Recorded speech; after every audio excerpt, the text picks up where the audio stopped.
घणा मोह जा मिठड़ा मन ठार माण्हू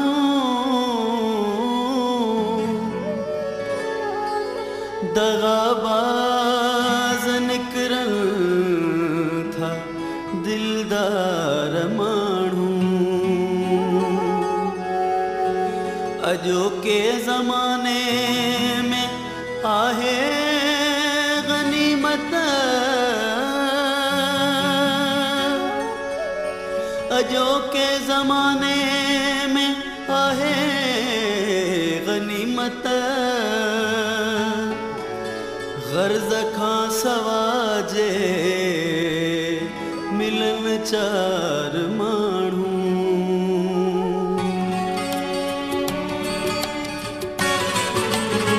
पाण पंहिंजा लुड़क था उगणा पवन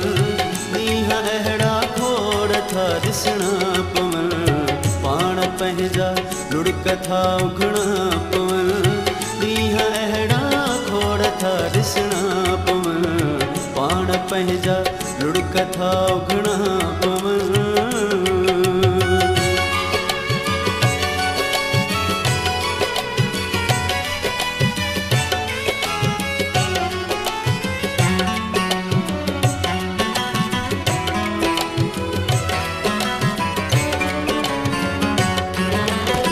आईने खे कीअं थो ॾोही चवीं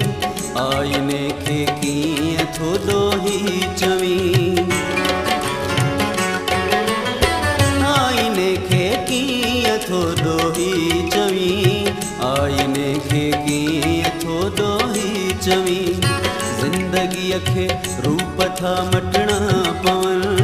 ज़िंदगीअ खे रूप था मटणा पवन ॾींहं अहिड़ा खोड़ था ॾिसणा पवन पाण पंहिंजा लुड़क था उगणा पवन ॾींहं अहिड़ा खोड़ था ॾिसणा पवन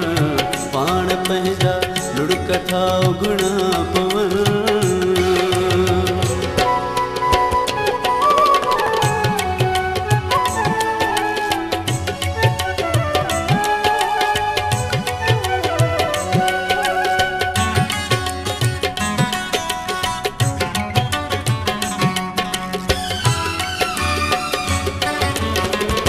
न आया ऐं न की ईंदा वरी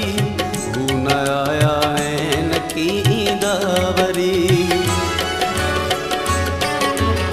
हू न आया ऐं न की ईंदा वरी हू न आया ऐं न की ईंदा वरी ज़हन ते था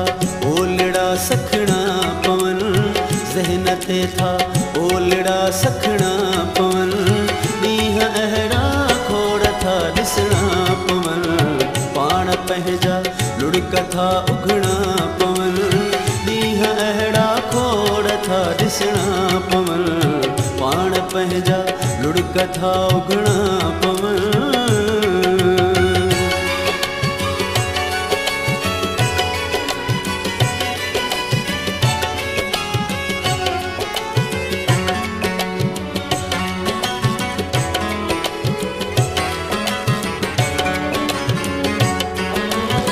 अजब बेवस खे गुलन जी आस में अजब बेवस खे गुलन जी आस में अजब बेवस खे गुलन जी आस में अजब बेवस खे गुलन जी आस में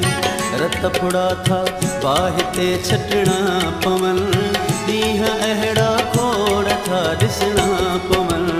रत फुड़ा था बाहि ते छटणा पवन